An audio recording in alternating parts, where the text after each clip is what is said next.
하나님 감사합니다. 오늘도 부족한 종의 입술을 사용하셔서 바른 말씀 가감없이 바르게 증거되게 하시고, 증거된 말씀이 우리 귀한 청년들의 귀에 들려지고 마음에 심겨져서 말씀 따라 세상 가운데 나아가 살아낼 수 있는 은혜 또한 더하여 주옵소서. 예수 그리스도의 이름으로 기도드립니다. 아멘. 여러분, 예수님을 사랑하십니까? 예수님 사랑하세요? 예수님을 아멘 소리가 좀 많이 작아요. 예수님 사랑하세요? 예, 이거는 뭐 눈치 볼 거 없습니다. 아멘 하셔야 합니다. 자, 그렇다면 미안해요. 우리 그만 하고 싶긴 한데 사실 더 은혜로운 찬양을 더 새롭게 시대하고 싶습니다. 어쨌든 오늘은 감사합니다. 예, 수고 많으셨어요. 또 수고한 찬양팀께 우리 수고했다 박수 한번. 또 오래간만에 용진 형제가 또 휴가 나와가지고 드럼까지 휴가 때 이렇게 사역하는 또 용진 형제 고마워요. 예. 자, 아무튼 이어가겠습니다. 예수님 사랑하세요? 자, 그러면은 진정 예수님을 사랑하면 예수님이 어떤 분이신지를 아는 것이 마땅하겠죠, 그죠? 예수님이 어떤 분이신가요? 라고 물어보면 아마 다양한 대답들이 나올 것입니다. 여러분들에게 찾아오신 그 예수님, 여러분들이 인지하는 그 예수님. 하지만 그 예수님을 바로 아는 것이 그를 사랑함의 증거겠죠. 정말 사랑하는 사람이 있으면, 뭐 제가 자주 하는 표현이지만, 그 사람이 뭘 먹고 뭘 입고 뭘 좋아하고 무슨 색깔 좋아하고 뭘 싫어하고 다 알게 됩니다. 학습해서 안다기보다는 그냥 자동적으로 마음이 가죠. 그냥 막 아무튼 작은 어떤 행동 하나도 유심히 보게 됩니다. 왜냐하면 사랑하니까요. 마찬가지로 예수님을 사랑하면, 여러분들 진짜 예수님을 사랑하신다면 그 예수님에 대해서 바로 알 수밖에 없어요. 알아야 하고요, 알아야만 합니다. 자, 오늘 본문 이사야 42장입니다. 이 이사야 42장, 하나님께서 바벨론, 이사야가 먼저 개론부터 좀 달라드릴게요. 예전에도 한번 여러분들과 나눴습니다. 이사야는 몇 장? 전체? 66장. 이사야를 부르는 별명은 작은 성경. 역시 이전 것은 지나갔으니 새 것이 되는 은혜를 오늘 저는 날마다 맛보고 있습니다. 자, 이사야서는 66장으로 이루어졌고, 이사야서를 작은 성경이라고도 일컬었습니다. 왜? 이유가 뭐냐? 이사야가 앞 두 가지의 주제로 앞과 뒤를 나눠서 가운데를 딱 쪼개갖고 앞과 뒤가 두 가지의 큰 주제로 이사야가 전개가 되는데, 첫 번째 주제가 뭐냐? 1장부터 39장까지 어저께 제자 훈련한 우리 GBS 리더 대답해봐요. 그래요. 야, 은혜가 있어요. 1장부터 39장까지는 여호와의 심판에 대해서 다루고 있습니다. 그리고 40장부터 마지막 66장까지는 하나님의 구원이 선포되고 있어요. 성경 전체가 66권이면은 구약이 몇 권? 39권. 신약이 39, 27 이렇게 외우세요. 27권. 이사야도 앞에 1장부터 39장까지 하나님의 심판에 대해서, 그리고 이어서 40장부터 66장까지 뒤에 27장은 하나님의 구원에 대해서 비슷하죠. 그리고 더 중요한 건 이사야 안에 담겨있는 그 메시지가 하나님의 심판과 구원을 이야기하고 계신데, 그 심판과 구원의 그 가운데 어떤 분이 계시냐? 메시아가 계신다. 메시아. 성경도 66권 전체로 이루어졌지만, 여러분 성경을 마치 깔때기에다 놓고 쭉 짜갖고 쫙 빼가지고 한 단어로 정의하라고 하면 뭘까요? 예수 그리스도입니다. 창세기서부터 요한계시록까지 오실 메시아, 오신 메시아, 그리고 다시 오실 메시아, 그 기준으로 예수 그리스도께서 어떻게 하나님께서 그리스도 메시아를 보내실 것이며, 어떤 과정으로 오셨고, 그리고 어떤 사역을 하셨으며, 그리고 어떻게 돌아가셨고, 어떻게 부활하셨으며 승천하사 어떻게 다시 오실지에 대해서, 그것이 바로 성경, 우리가 보는 진리인 성경의 아주 중요한 핵심이라는 거죠. 이사야서도 마찬가지입니다. 자, 이 이사야 42장의 배경은 죄악으로 인해서 패역했던 이스라엘 남유다 백성, 이스라엘 백성들에게 하나님이 선포하세요. 뭘 선포하셨냐? 1장부터 39장까지 뭘 선포하셨다고요? 심판을 얘기하시죠. 그 심판이 왜 심판이 이루어져요? 죄지으니까, 하나님을 떠났으니까, 하나님과 상관없는 삶을 사니까 이사야 선지자를 통해서 심판이 막 선고됩니다. 그 심판의 내용이 뭐냐? 간단합니다. 너희들이 하나님의 이사야 선지자를 통해서 듣게 된 이 심판의 메시지를 듣고 다시 돌이켜라. 죄에서 다시 돌이켜라. 만일 아직도 하나님의 어미하신 그 심판의 메시지가 선포됐음에도 불구하고 죄악에서 돌이키지 않고 그 가운데 머물러 있다면 하나님이 너희에게 채찍, 징계를 내리실 거다. 그 징계를 내리시는데 그 징계가 어떤 징계냐? 바로 그 당시에 신흥 강국으로 왕성하게 성장하고 있던 바벨론 제국을 통해서 너희들을 침략하게 할 것인데, 그 바벨론 인해서 이스라엘이 멸망당하게 될 것이다. 그거를 이제 하나님의 심판이 떨어진 거죠. 근데 이스라엘 백성들이 죄악에서 돌이켰을까요? 아니면 회개해서 돌이켰을까요? 아니면 어떻게 됐을까요? 우리는 성경의 내용을 잘 알고 있기 때문에, 죄악에 돌이키지 않았기 때문에 결국 하나님이 예고하신 대로 바벨론이 쳐들어와서 이스라엘이 멸망하게 됩니다. BC 586년에 바벨론으로 인해서. 그리고 멸망과 동시에 바벨론의 포로로 끌려가게 됩니다. 포로 생활을 선지자의 예언대로 70년 동안 하게 돼요. 그리고 그 포로 생활의 임기가 딱 끝나고 나서 하나님이 또 예언하신 예레미야 예언대로 포로에서 구원을 받죠. 구출을 받죠. 그래서 다시 때가 되어서 자신의 고향인 예루살렘, 이스라엘로 돌아오게 됩니다. 여기에 대한 내용이 바로 오늘 이 본문의 앞전의 근간이 되는 배경이에요. 그러면 오늘 이사야 42장의 내용이, 우리는 어떤 내용이 담겨 있는지 좀 구체적으로 볼 필요가 있어요. 오늘 설교 제목이 뭘까요? 종의 노래입니다. 종의 노래. 종의 노래. 이 하나님께서 패역한 이스라엘을 심판을 내실 건데, 여러분들 분명히 기억하셔야 됩니다.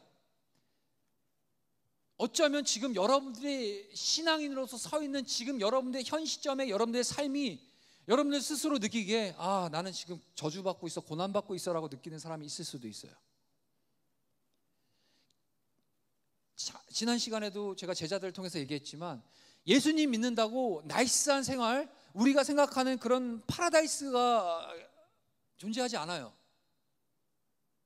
예수 믿으면 더 힘들어져요. 어떤 점이 힘들어지냐?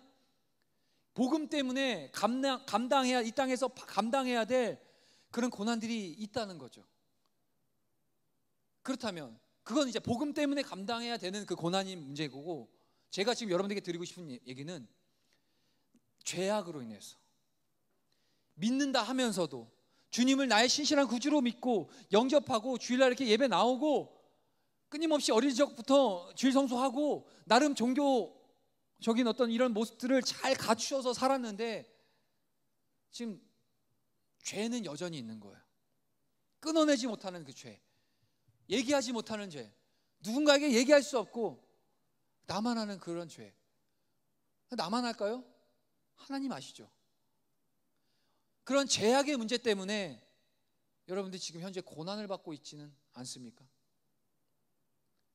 저야 뭐 당연히 여러분들의 개인의 삶까지 다는 알지 못해요. 하지만 분명한 건 날마다 우리가 신앙과 믿음을 가진 믿음의 자세는 죄의 문제에 대해서 끝까지 씨름하셔야 되는 거예요. 사도 바울은 이런 고백을 하거든요. 너희가 죄와 싸우되 피 흘리기까지 싸우라고 하시거든요.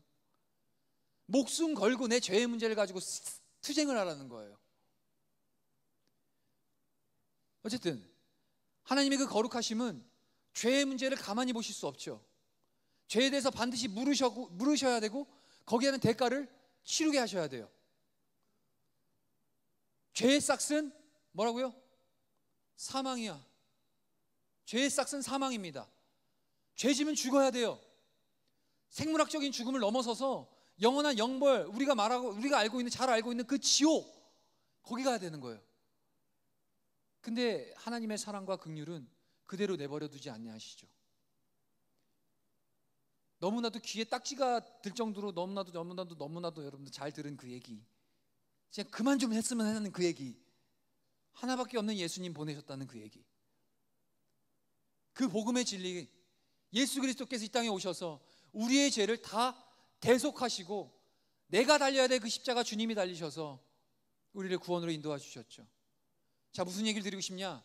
하나님이 주시는 그 심판은, 심판의 목적은 멸망에 있지 않아요. 사망에 있지 않아요. 죽음에 있지 않아요. 때로는 갓길로 가고 주님을 바라보지 못하고 어떻게 죄의 문제 가운데 신음하고 있을 때 주님이 때로는 우리가 옳은 길로 가게 하기 위해서 채찍을 들이실 때도 있고 징계하실 때도 있습니다.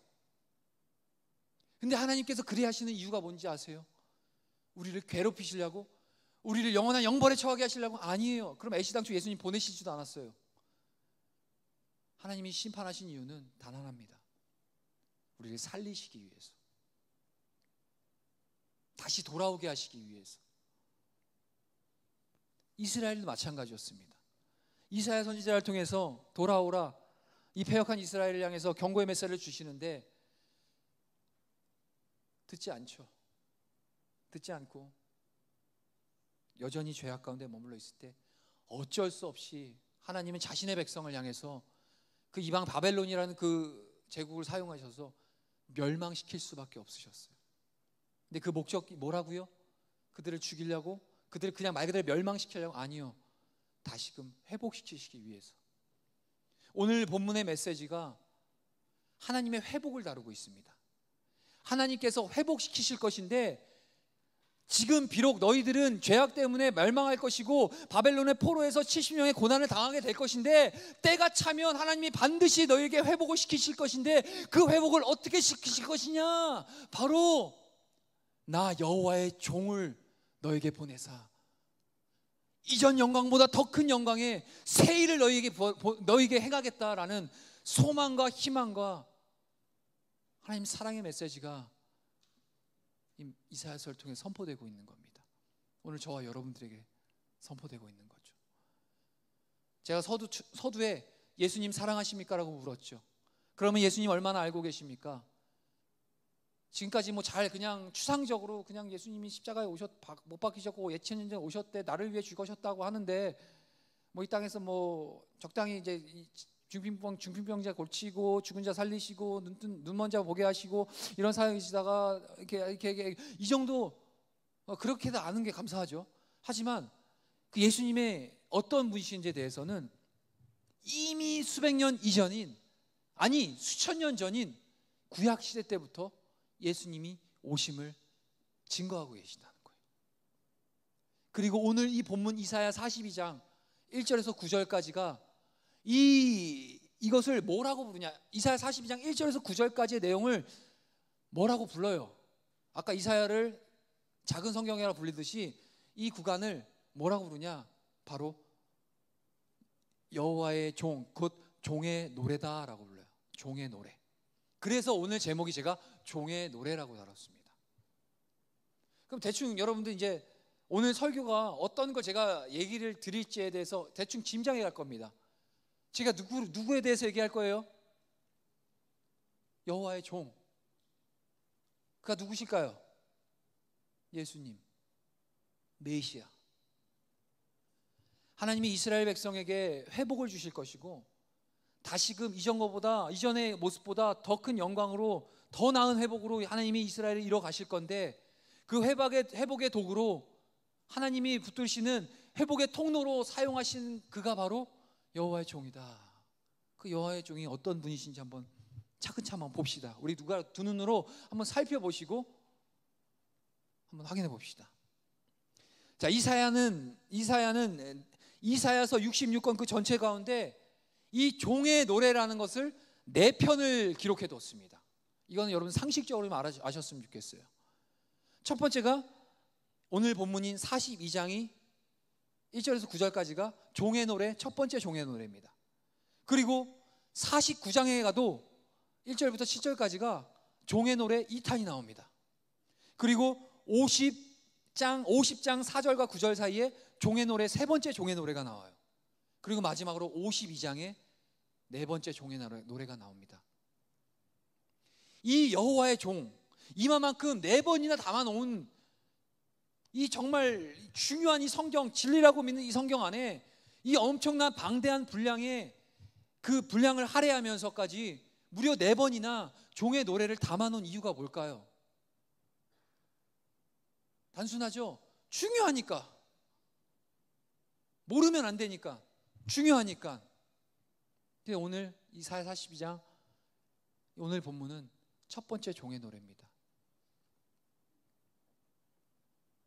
이 세상에 장차 임하여서 하나님이 이루실 그 구원의 사역을 감당하실 메시아가 오실 것인데, 종으로, 하나님의 종으로, 여호와의 종으로 오실 것인데, 그가 누구라고요? 예수님, 우리 예수님이세요. 제가 여러분들에게 답을 드리고 시작합니다. 예수 그리스도가 오실 건데, 그 하나님의 구원 사역을 감당하실 그 메시아, 그분의 사역이 어떠한 사역을 하실 것인지, 그분이 이 땅에서 어떤 하나님의 은혜를 나누시고 베푸실 것인지에 대해서 오늘 이 첫 번째 종의 노래가 다루고 있어요. 1절을 한번 띄워봐 주시죠. 우리 한 번 더 읽어보겠습니다. 시작. 내가 붙드는 나의 종, 내 마음에 기뻐하는 자, 곧 내가 택한 사람을 보라. 내가 그의 영을 그에게 주었은즉 그가 이방의 정의를 베풀리라. 내가 붙드는 나의 종, 이 여호와의 종을 누가 붙드세요? 이 여호와의 종을 누가 붙드신다고 지금 얘기하고 계시죠? 내가 붙드는 나의 종. 여기서 내가가 누구예요? 하나님이에요. 여호와 하나님. 이 인류를 구원하시기 위해서 당신이 보내실 그 여호와의 종은 그 뒤에 누가 붙들고 계시냐? 이 창조주 하나님, 전능하신 하나님, 모든 인류 만물을 주관하시고 역사를 통치하시는 그 하나님께서 이 여호와의 종을 붙들고 계신다는 겁니다. 이 여호와의 종은 하나님이 이루실 구원의 통로가 되십니다. 우리 여러분, 메시아라고 하면은 굉장히 여러분들 어색할 수 있어요. 나랑은 상관없는. 메시아는 저기 그 구약 성경에만 쓰여진 거거나 아니면 성경에 나오는 그런 어떤 내용 안에서만 다뤄지는 어떤 단어라고 생각하는데, 그거 착각입니다. 인간은 누구나 메시아를 갈망하게 돼 있어요. 메시아가 무슨 뜻이에요? 기억하시나요? 그리스도가 무슨 뜻이죠? 기름 부음 받은 자. 기름 부음 받은 자. 그리스도를 히브리어로 메시아라고 부르는 게 메사이아. 메시아.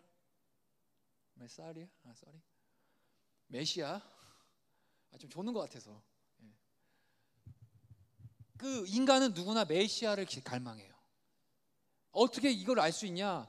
뭐 물론 이 땅에 그 예수님이 이루실 인류 구원에 대한 그 방대한 어떤 메시아 사역에 대한 어떤 그런 갈망이 있을 수도 있죠. 신앙심이 깊으신 분들은 막 나의 꿈이 너 커서 뭐 될래? 하나님의 영광을 위해서 이 땅에 주님이 오셔서 주의 나라를 이루실, 이만큼 뭔가 이렇게 영적 신령하게 큰 비전을 품고 있는 그런 신앙을 갖고 있는 사람들은 그렇게 대답할 수 있겠지만, 보통 메시아 사상을 꿈꾸는데 그 메시아 사상에 대해서 그 관점이 어디로 축소되냐? 그냥 내 삶에 축소가 돼요. 더 쉬운 얘기로 그냥 사람은 누구나 도움을 받기를 원해요. 사람은 누구나 누구를 의지하기를 원한다는 얘기를 하는 거예요. 사람은 누구나 기대기를 원한다는 거예요. 우리가 연탄봉사 왜 해요? 필요하니까, 그분들이 우리 사랑의 손길이 필요하니까 하는 거 아닙니까? 마찬가지로 솔직히 말해서 우리가 뭐 괜찮이 잘 살아가지고 뭔가 쉐어를 합니까? 굉장히 부자라서 막 나눠도 막 다 얼마든지 나눠도 상관없어서 그걸 합니까? 아니잖아요. 도움이 필요한, 나도 비록 어렵지만 나보다 더 도움을 줘야 돼 필요한 사람들에게 주님의 마음으로 찾아가는 거 아닙니까? 그럼 여러분들은 누구의 도움이 필요 없으세요? 나 혼자 잘 먹고 잘 살 수 있어요? 아니요. 인간은 누구나 기대고 있어요. 존재적으로 기대고 있어요. 물 안 마시면 죽잖아요. 우리는 물에 기대고 있는 거예요. 지금 여러분들 이 많은 이 넓은 공간에서 내가 마이크 들고 얘기하잖아요. 이렇게 아무리 떠들어도 들리죠? 저는 마이크에 기대고 있는 거예요. 사람이라는 건 본질적으로 다 누군가에게 도움받기 원하고 그 반대로 도움을 주기도 원하죠. 이 메시아 사상이라는 게 굉장히 막 크게 막 관대하게 관념적으로 이렇게 볼 것이 아니라 사람의 어떤 그런 내성, 그 마음 안에 뭔가 도움을 받기를 원하고 누구에게 의지하기를 원하고, 그러니까 우리에는 우리 인생에 히어로가 있었으면 좋겠잖아요. 그게 뭐 기호 1번이 될지 기호 2번이 될지 모르겠지만, 그렇죠? 그런 기대를 가지고 가잖아요. 인간에게는 메시아는 갈망하는 마음이 있어요. 이 여호와의 종, 그가 바로 우리의 모든 갈망을 채우실 메시아로 오셨다는 겁니다. 여호와의 종은 그토록 기다리던 메시아이신데, 이 여호와의 종이 이루실 사역에 대해서 오늘 본문을 계속 소개하고 있어요. 장차 오실 메시아는 하나님이 이루실 그 구원의 통로로서 그 사역에 자신의 뜻대로 감당하거나 자신의 능력과 자신의 임의대로 행하시는 분이 아니라, 1절에 한번 더 띄워줄래요? 제가 읽어볼게요. 내가 붙든 나의 종 내 마음에 기뻐하는 자 곧 내가 택한 사람을 보라. 곧 그 여호와의 종을 보라. 내가 나의 영을 그에게 주었은지 그가 이방의 정의를 베풀이라. 그 메시아가 사역을 하는데 자신의 뜻과 자신의 의지와 자신의 어떤 경험으로 하는 것이 아니라 누구의 영을 받아? 하나님 주의 영을 받아서 하나님의 뜻에 따라서 사역을 감당하시는 분이라는 겁니다. 그러면 이 시대에 주님의 제자로 살기로 작정하고 하나님의 거룩한 교회로서 그리스도의 복음을 증거하고 하나님 나라가 이 땅에 도래하는 일에 있어서 거룩한 도구로서 우리를 부르셨잖아요. 우리에게도 사명이 있잖아요. 그러면 우리가 어떠한 자세로 사명을 감당해야 되는 거죠? 우리 뜻대로? 우리의 의지대로? 우리의 개념대로? 우리의 통밥대로? 우리의 가치관대로? 아니죠. 주님이 우리에게 뭘 주셨어요? 거룩하신 주의 영, 성령을 주셨잖아요. 그 성령에 붙들려서 하나님의 뜻을 바르게 분별해서 우리가 이 땅을 살아가는 겁니다. 그게 그리스도인의 참된 자세예요. 왜? 예수님이 먼저 오셔서 그 본이 되어주셨잖아요. 여러분들 신앙생활 너무 이렇게 대충 하려고 안 하셨으면 좋겠어요. 신앙생활도 다 기준이 있어요. 교회에서 신앙을 갖고 살아가는 것도 기준이 있어요. 그 기준이 무슨 기준이냐? 하나님의 뜻대로 행하는 기준. 가장 쉽게 그 기준을 어디서 발견할 수 있어요? 하나님의 완전한 자기 계시, 성경, 말씀, 죽자고 말씀을 읽으세요. 말씀을 암송하세요 하는데 여기에 있는 겁니다. 우리의 본대로, 우리의 목적대로, 우리를 부르신 대로 바르게 살아가는데 그 바르게 살아가는 방법은 바로 주님의 뜻 따라. 왜냐? 여호와의 종 예수 그리스도께서 그분 또한 하나님의 부르심 안에 성령으로 주님의 뜻을 분별해 가시면서 요한복음을 보면 뭐라고 말씀하시냐? 주가 내 안에, 내가 그 안에 있다 그러거든요. 주님과 연합했다는 거예요. 그리고 제자들에게 물어보시죠. 주님, 하나님을 어떻게 하면 배울 수 있습니까? 그래서 예수님이 이렇게 얘기하세요. 너는 이미 봤다. 너희는 하나님을 봤다. 곧 나를 본즉 하나님을 본 것이다 라고 이야기하시거든요. 그러니까 예수님도 하나님의 뜻에 따라 이 땅에서 사역을 하신 거예요. 우리도 마찬가지입니다. 주님의 그 은혜에 사로잡히고 성령의 충만함 가운데 주님의 말씀을 중심으로 우리가 신앙생활을 해나가는 것, 그리고 그러한 우리의 삶을 통해서 하나님이 이 땅에 완전한 구원을 이루실 하나님의 도구로서 저와 여러분들에게 성령을 주셨고 교회로서 우리의 삶을 통해서 하나님의 완전하신 구원을 이뤄나가시는 거죠. 우리 3절 한번 띄워주실래요? 읽겠습니다. 시작. 상한 갈대를 꺾지 아니하며 꺼져가는 등불을 끄지 아니하고 진실로 정의를 시행할 것이며. 그 여호와의 종, 그분은 상한 갈대를 꺾지 아니하시는 분이세요. 그리고 꺼져가는 등불도 끄지 아니하시는 분이시고 그분의 사역은 진실과 정의를 시행하시는 분이세요. 여기서 비록 상한 갈대라는 이 표현은 비유죠. 상한 갈대가 뭐 쓸모가 어디 있어요? 그냥 갈 때도 쓸모가 없는데 상한 갈대면 뭐 시골 가면 쓸 수는 있겠네. 그 딱 부러뜨리고 장작불 태워버리면, 그죠?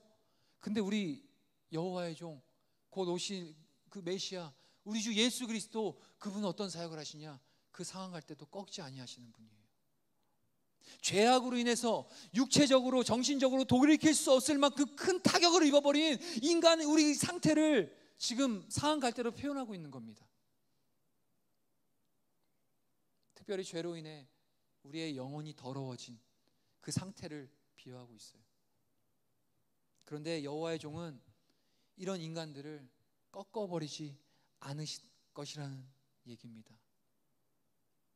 또한 상한 갈대와 같이 연약하고 결점투성이인 우리의 인생을 우리 주님은 외면하지 아니하시고 주님의 그 은혜로서 우리를 강하게 세워주신다는 그 주님의 약속이 지금 우리의 귀 가운데 선포되어지고 있는 겁니다.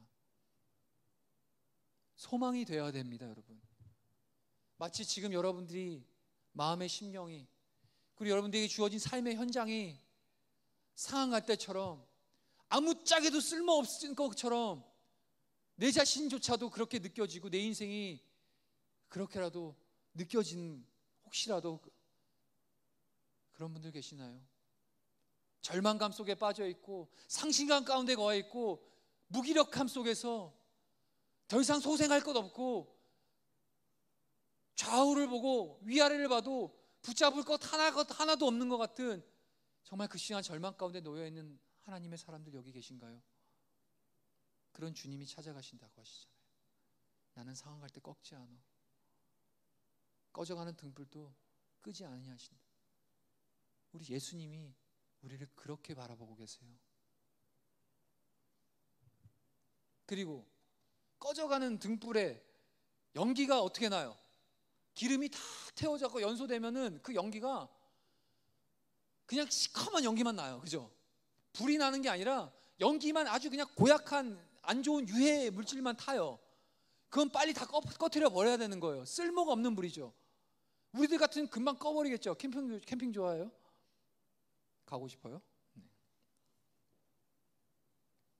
우리 주님은 그렇게 꺼져가는 등불도 끄지 아니하세요. 여호와의 종은 이런 등불을 절대로 끄지 아니하세요. 세상 모든 사람이 필요 없다고 다 꺼서 내버려 버릴지라도 여호와의 종은 이러한 상태의 등불도 소중히 여기시는 분이세요. 이는 여호와의 종이 그 어떤 사람도 거부하지 아니하시고 자신의 그 자비와 사랑으로 모든 걸 다 용납하여 주시는 분, 이러한 여호와의 종의 사역이 바로 메시아, 우리가 믿는 그분, 믿음의 대상 예수 그리스도, 그분이란 사실입니다. 자꾸 다른데 번지수 잘못 찾지 마세요. 삶의 무기력함이 있고 인생의 어려움이 왔고 정말 스스로 내 자신의 마음과 감정이 컨트롤이 안 되고 정말 당장이라도 다 내어버리고 싶을 때, 주저앉고 싶을 때 왜 자꾸 그거를 해결 방법을 다른데 주소 잘못 번지수 찾아가시냐고요. 그러지 마세요. 우리 예수님이 우리에게 소망이 되어주시잖아요. 상황 갈 때 꺾지 않고 꺼져가는 등불도 끄지 아니하시는 그리스도 예수, 우리가 붙잡아야 될 대상, 유일한 존재, 그 주님이 바로 하나님이 보내신 그 구원의 도구이신 예수님이시라는 사실입니다. 자, 4절 띄워주세요. 4절, 우리 4절도 한번 읽어봅시다. 시작. 그는 쇠하지 아니하며 낙담하지 아니하고 세상에 정의를 세우기에 이르리니 섬들이 그 교훈을 앙망하리라. 야, 요즘 세상 무서워요, 그죠? TV를 보는 게 어려워요. 마음이 참 어려워져요. 요즘엔 TV 잘 안 보죠. 인터넷 신문 보죠. 아무튼 기사를 보기가 어려워요. 마음이 힘들어져요. 이제는 막 살인 사건 나는 게 옛날에는 굉장한 이슈였는데 지금 하루가 멀다 하고 막 누가를 죽였다니, 데이트 폭력이니, 스토킹이라느니, 사람을 죽여도 그냥 죽여요. 너무 말로 꺼내기가 힘든, 너무나도 악해요, 세상이. 공평과 정의가 사라졌어요. 도대체 이놈의 세상이 어떻게 돌아가는지 모르겠어요. 근데요, 여호와의 종, 우리 주님이 말씀하시길, 우리 주님이 오셔서 하실 그 사명이 뭐냐? 그 사역이 세상 가운데 이 혼착하고 이 처절하고 이 두렵고 이 극심한 정말 답 안 나온 이 세상에 하나님의 정의와 그의 공의를 이루시는 분이 바로 예수님입니다. 불공정한가요? 세상이 불공평한가요? 어쩔 수 없어요. 세상은 죄로 물들어 있기 때문에. 하지만 우리 주님의 편에 서십시오. 주님의 편에 서십시오. 뭐 세상이 얘기하는 이야기, 우리에게 얘기하는 외침은 그거잖아요. 얼른 밟고 일어나라. 경쟁 사회에서 네가 1등이 돼야 된다. 네 자신을 챙겨라. 성공이 먼저다. 아니요. 우리 주님은 공의와 정의를 앞세우시는 분이십니다. 인간 자체는 공의하고 정의할 수가 없어요. 존재가 타락한 존재이기 때문에 비틀어져 버린 존재이기 때문에 유일한 정의, 유일한 공의를 행하실 그 주님께 그 편에 서는 게 우리로 하여금 정의와 공의를 공의롭게 살아갈 수 있는 유일한 길입니다.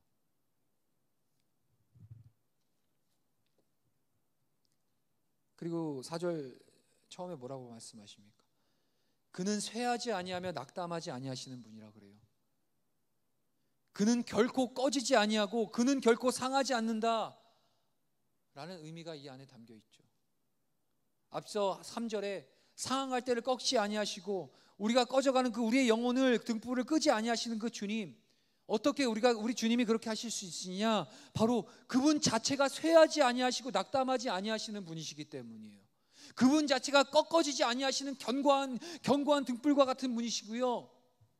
그분이야말로 꺼지지 않는 견고하신 분이시기 때문에 우리를 꺾지 아니하시고 꺼트리지 아니하시는 분이신 겁니다. 만약에 자신이 먼저 꺼져 버리신다면, 그리고 꺼져가는 심지를 되달릴 수 없겠죠. 이 주님이 어떻게 우리에게 보여주셨어요? 이를 어떻게 확증시켜 주셨죠? 예수님의 무슨 사건이 있었죠?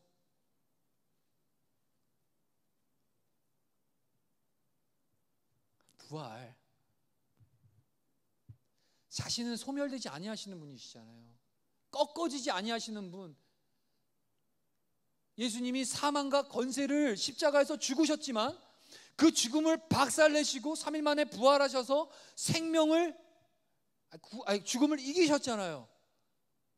그러니까 우리 그 주님의 그 부활에 참여한 저와 여러분들도 생명에 동참할 수 있는 겁니다. 5절 주세요. 5절 읽겠습니다. 시작. 하늘을 창조하여 펴시고 땅과 그 소산을 내시며 땅 위의 백성에게 호흡을 주시며 땅에 행하는 자에게 영을 주신 하나님 여호와께서 이같이 말씀하시되. 여호와의 종은 창조주십니다. 하나님이 태초에 세상을 창조하셨습니다. 믿으십니까? 하나님이 창조주라는 것 사실을 믿고 계십니까? 그럼 여러분 창세기에서 얘기하고 계시는 그 창조 기사를 믿고 계신다는 거죠. 우리 여호와의 종 예수 그리스도께서도 하나님이 말씀으로 이 세상을 창조하실 때 함께하고 계셨어요. 성부, 성자, 성령 그 삼위일체 하나님께서 하나님의 창조 사역에 동참하고 계셨죠. 이걸 얘기를 하는 거예요. 예수님도 창조주 하나님이신 거예요. 그 여호와의 종은 창조시며 그로 인해서 무한한 권능을 가지신 분이시라는 사실. 그리고 하나님으로부터 세움을 받으신 분이시고 하나님이 친히 예수님을 보증해 주세요. 예수님께서 40일 동안 금식하시고 사역을 이루시기 직전에 금식과 사역 그 사이에 어떤 사건이 있었습니다. 기억하시는 분? 예수님이 요단에서 뭘 받으셨죠? 세례를 받으셨잖아요. 예수님이 세례요한을 통해서 세례를 요단강에서 받으셨을 때 그때 뭐라고 하늘이 열리고 예수님을 향해서 뭐라고 선언되죠? 하나님께서 이는 내 사랑하는 아들이다. 하나님이 보증하시는 거예요. 그가 메시아다라는 거예요. 빠르게 갈게요. 오늘은 좀 빨리 끝날게요. 너무 제가 늦게 끝내드려가지고 언성이 좀. 6절 주세요. 이렇게 해서 13절까지 가려면 대충 계산 떼야지 언제 끝날지. 시작. 나 여호와가 의로 너를 불렀은즉 내가 내 손을 잡아 너를 보호하며 너를 세워 백성의 언약과 이방의 빛이 되게 하리니. 여호와의 종을 부르신 분이 여호와라는 사실이 매우 여기서 강조되고 있어요. 그러니까 주님, 그 예수님, 메시아 되신 예수님의 그 등 뒤에는 든든한 백그라운드 누가 계시냐? 여호와 하나님 계신다는 거예요. 그러니 뭐가 두렵습니까? 뭐가 아쉬우시고 뭐가 능력이 없으시겠어요? 창조주 하나님께서 함께 하시는데 그 주님이 바로 우리의 메시아, 우리의 구원자, 우리가 구원받을 수 있는 유일한 길 바로 예수님, 그분이시라는 겁니다. 그리고 7절 주세요. 함께 시작. 내가 눈먼 자들의 눈을 밝히며 갇힌 자를 감옥에서 이끌어내며 흑암에 앉은 자를 감옥에서 나오게 하리라. 여호와의 종의, 즉 예수님이 사역하시는 세 가지 사역 방법이 나오세요. 첫 번째가 뭐냐? 그 여호와의 종은, 사역은 눈먼 자들의 눈을 밝히시는 거죠. 여러분들 이게 눈 떠도 소경이라는 얘기를 들어본 적 있으세요? 눈 뜬 소경? 그런 표현을 어떨 때 쓰죠? 그러니까 똑바로 못 볼 때 쓰는 거 아니에요. 시력이 아무리 2.0이면 뭐해? 있는 그대로 못 보는데 자기가 생각하고 싶은 대로 보고 판단하고 그걸 해석해 버리는데, 정치판에 이런 경우 많죠. 아무튼 우리 주님이 눈먼 자를 뜨게 하시죠. 우리가 죄로 인해 가렸던 우리의 눈을 뜨게 하사 하늘의 것을 보게 하신다는 겁니다. 영원한 것을 초막해 하신다는 거예요.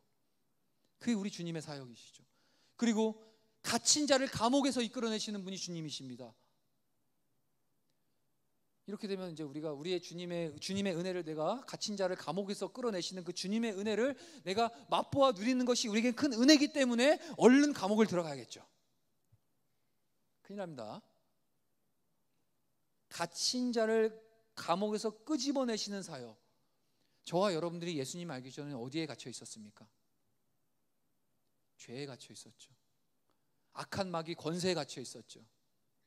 그 주님이 우리를 죄의 자리에서 생명의 자리로 끄집어내 주신, 진리를 알지니 진리가 너희를 자유케 하리라. 여러분들 뭔가 답답하십니까? 자유가 없는 것 같아서요? 예수님 찾으십시오. 진리 대신 예수 그리스도 안에 자유가 있습니다. 바울이 서신서 안에 인사를 어떻게 하냐, 주로 사용하는 바울 사도의 그 인사 방법이, 그리스도 예수의 종된 바 나 바울은 그리스도 안에 갇혔노라 라고 그러시거든요. 그리스도 안에 갇힌 나 바울이라는 표현을 자주 하거든요. 그 표현을 썼던 그 아시아 교회, 소아시아 교회의 그 편지 서신을 쓰는 게 이게 그 바울 서신 아닙니까? 그 서신에 기록되는 그 사도 바울의 배경이 어디예요? 어디서 썼어요? 바울 감옥에서 썼잖아요. 로마 감옥에서. 당장 죽음을 코앞에 둔 그런 현실이, 감옥에 처해 있는 그 바울이 그 성도들을 향해서 하나님의 마음으로 그 편지를 구절을 쓰는데, 자신의 모습을, 자신을 향해서 염려하고 있는 그 성도들을 향해서 자신을 소개하는데 뭐라고 소개하고 있냐? 그리스도 예수 안에 갇힌 나 바울이라고 소개하죠. 현실은 어디에 갇혔어요? 로마의 감옥에 갇혀 있었어요. 근데 그는 당당하게 어떻게 얘기하냐? 난 예수님한테 갇혔어. 너희 염려하지 마. 나 갇혔는데 감옥에 갇힌 게 아니라 난 예수님한테 갇혔어 라고 하시는 거예요. 주님 안에 갇혀 계십시오. 주님 앞에 사로잡히세요, 여러분. 그게 진짜 우리에게 누리는 진정한 자유입니다. 종은 자기의 소유권이 없어요. 자신의 목숨도 종의 권한이 다 있어요. 주님께 사로잡히시고, 오늘 종의 노래지만 물론 예수 그리스도, 여호와의 종 그리스도를 나타내는 거지만 오늘날 저와 여러분들 종이라고 부르시잖아요. 왜? 우리는 예수님 안에 갇힌 자들이기 때문에. 주님이 우리의 주인이시잖아요. 로드.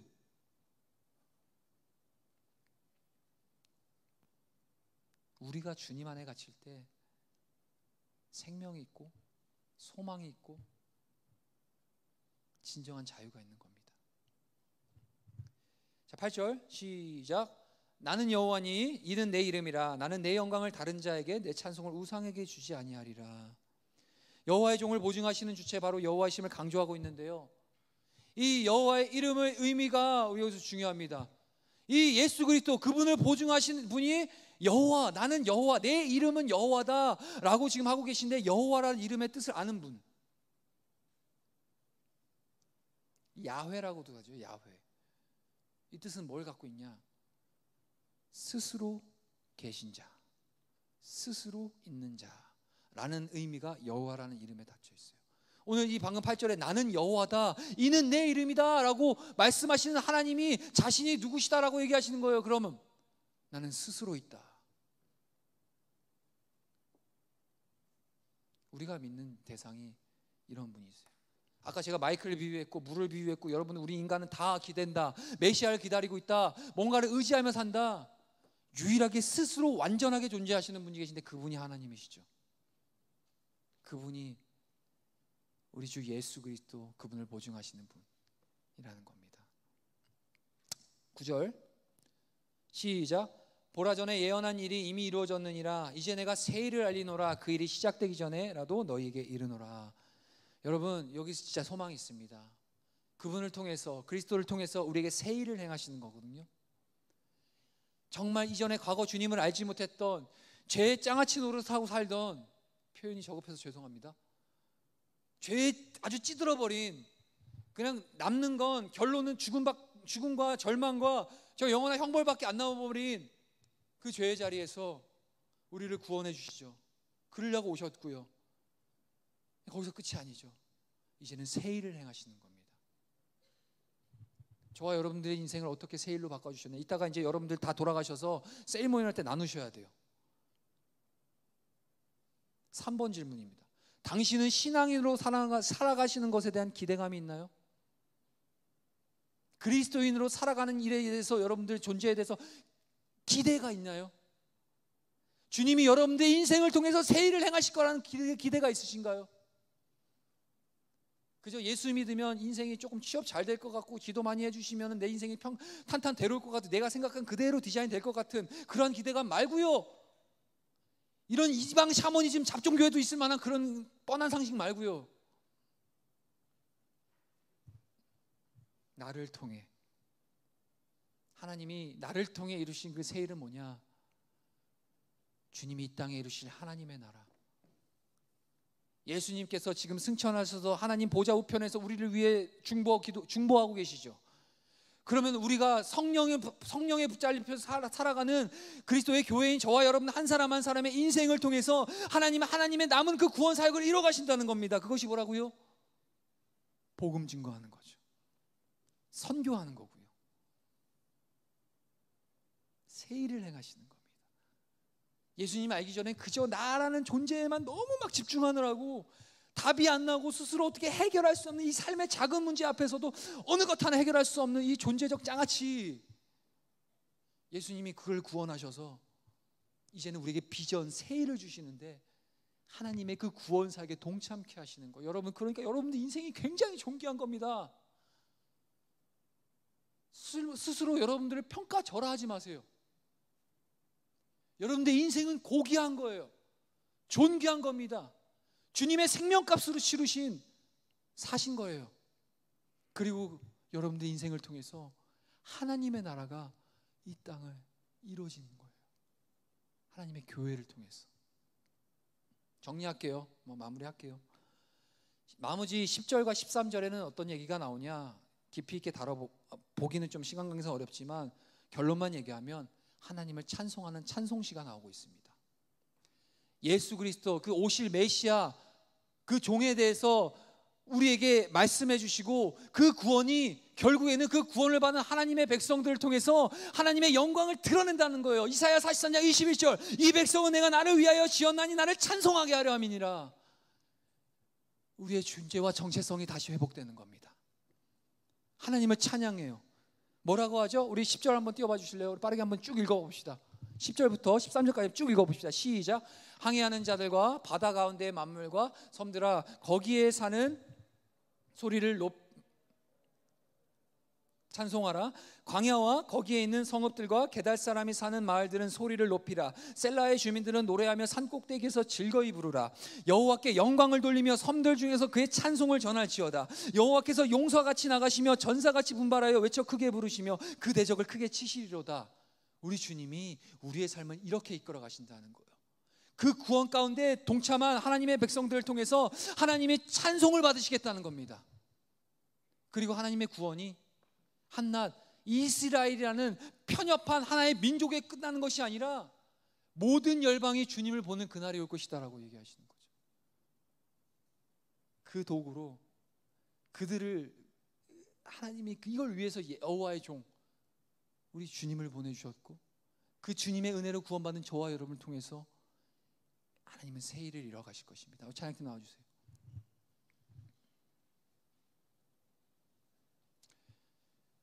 미안합니다. 15분 안에 끝날라는데. 여러분들 예수님 다시 한번 물어볼게요. 예수님 사랑하십니까? 이제 어느 정도 예수님이 어떤 분이신지 좀 인지가 되나요? 예수님 사랑하시면 그 예수님을 더 깊이 아세요. 하나님이 그 보배롭고 영광스러운 그 보좌를 우리 주님은 다 포기하셨어요. 빌립보서에서 뭐냐? 그는 근본 하나님의 본체시나 하나님과 동등됨을 취할 것을 여기지 아니하시고 종의 모습으로 이 땅에 오셔서 우리의 죄를 위해서 모진 고난과 희생의 제물이 되어주셨다고 얘기하거든요. 지금 오늘 읽어드린 여호와의 종의 그 사역이 얼마나 귀합니까? 얼마나 아름답고 존귀합니까? 근데 이 하나님 그리스도의 종이 그리스도께서 이것을 이루기 위해서 택하신 방법이 뭐냐? 자신이 죽이시는 거예요. 십자가에서 자신을 철저하게 죽이신 거예요. 주님의 생명값으로 살았습니다. 하지만 이제는 우리가 그 주님을 높여드리십시다. 우리의 삶을 통해서 주님을 영광 올려드리십시다. 우리의 인생을 통해서 우리에게 생명 주신 그 예수 그리스도를 찬양의 삶으로 주님을 높여드리십시다. 할렐루야. 작정합시다. 일어나십시오. 같이 찬양하면서 오늘 기도하며 우리의 마음을 결단하며 나가십시오.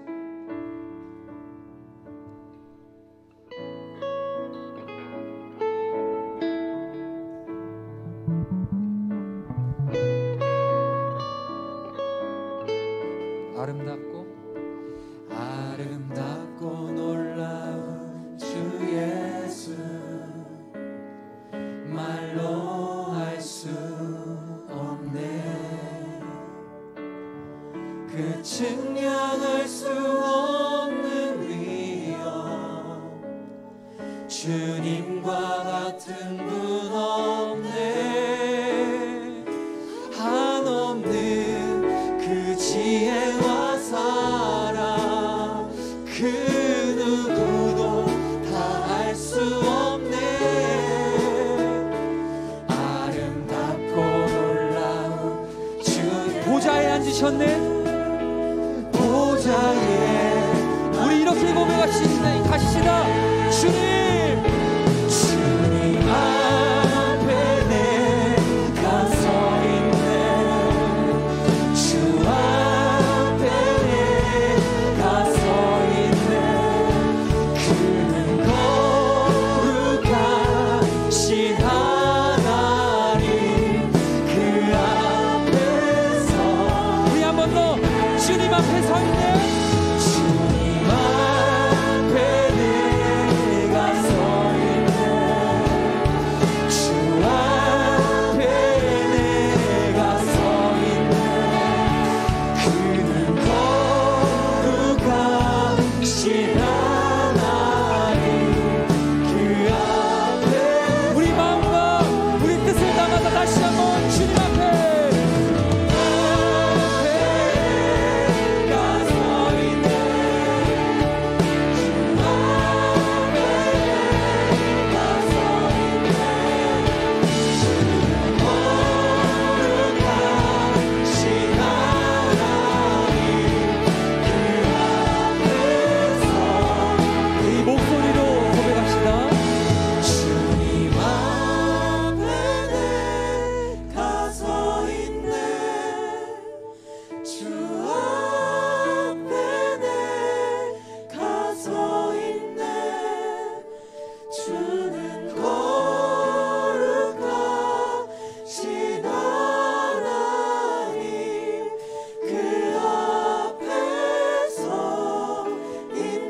우리 기도합시다. 제가 오늘 청년 예배 올라가기 전에 베트남 예배 가서 설교를 했거든요. 처음으로. 제가 선교위원을 담당 올해부터 하다 보니까 그간에 이렇게 오다 가다 베트남 청년들 저렇게 있구나, 저렇게 생활하구나, 오다 가다 힐끔힐끔은 봤지만 직접적으로 그들의 예배에 함께 동참하고 그들과 교제했던 건 제가 처음이었던 것 같아요. 근데 제가 굉장히 많이 놀라고 은혜를 받았습니다. 할 수만 있다면 그들을 좀 이렇게 예배 환경도 많이 바꿔주고 싶고 도와주고 싶은데 좀 많이 우리의 기준으로, 지금 우리가 갖고 있는 어떤 상식적 기준에 봤을 때 좀 많이 열악하더라고요. 예배하는 환경도. 저쪽에는 마이크가 나오지도 않는데 막 나온 줄 알고 막 이렇게 베트남어로 막 하고. 근데 제가 맨 뒤에서 이들이 청년들이 이렇게 예배 드리는 거 봤는데 그냥 이런 마음이 들어요. 야, 이게 하나님이 정말 기뻐하시겠구나. 아무것도 자랑할 것 없는 초라해 보이는 세상의 기준으로 그런 모습일 수 있겠지만 이들의 마음엔 진심이 있었던 겁니다. 그러면서 저는 우리 청년들 생각했어요. 여러분들이 그렇지 않다라고 얘기하는 거 아닙니다. 정말 그 주님의 은혜가 다시 회복되었으면 좋겠어요. 원래 사람도 저기 머나먼 타지에서 살아보면 얼마나 그 전에 내가 그 안전된 삶이 소중했는지 알아요. 군대 갔다 휴가 나온 형제가 얘기하더라고요. 난 가면 신앙을 제대로 잘 지켜낼 수 있을 거라는 확신을 갖고 갔는데 주변에 믿는 친구들이 아무도 없어서 주일날 예배를 혼자 드리고 있대요. 물론 사병으로서 간부가 2명 있긴 한데 그 모습을 보면서 너무 그리웠다는 거예요. 뭐가 그리워요? 우리 교회가 그리웠고 우리 이렇게 드린 예배가 그리웠다고 고백하더라고요. 그 얘기 듣고 저도 짠했습니다. 아니, 짠한 게 아니라 다시 도전이 됐어요. 여러분, 이 시간 기도할 텐데요, 예수님으로부터 구원받은 하나님의 백성으로서 다시 한번 내 안에 상한 갈 때 끄지 아니하시고 꺼져가는 등불도 끄지 아니하시는 그 예수님, 다시 한번 우리 안에서 은혜를 더하여 주시옵소서. 주님의 그 은혜를 붙들고 하나님의 뜻대로 하나님의 백성답게 살아갈 수 있는 은혜를 더하여 주시옵소서. 그 마음 가지고는 주여 한번 부르짖고 기도하며 나갑시다.